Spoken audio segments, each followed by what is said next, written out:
Welcome to Kenton's videos. Enjoy the video. In this video, I will explain how to use Gemini Nano. This compact, on-device AI model brings powerful capabilities directly to your applications, enabling smart features without cloud dependency. You can access it through the Google AI Studio or via specific device integrations. It's designed for efficiency, making it ideal for tasks like text summarization and generating creative content right on your device, enhancing user experience significantly. Getting started with Gemini Nano involves a few key steps.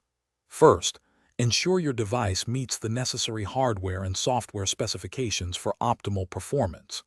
Next, you might need to enable developer options and USB debugging on your Android device to facilitate proper integration.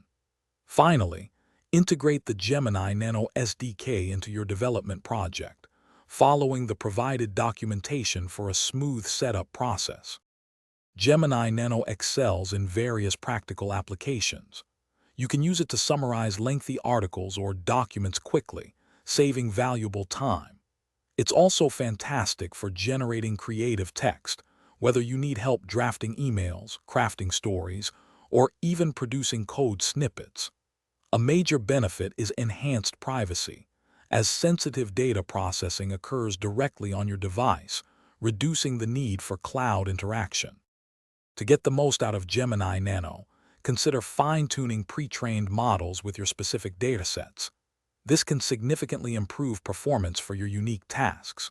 Always monitor resource usage, such as memory and CPU, to ensure efficient operation and prevent any slowdowns.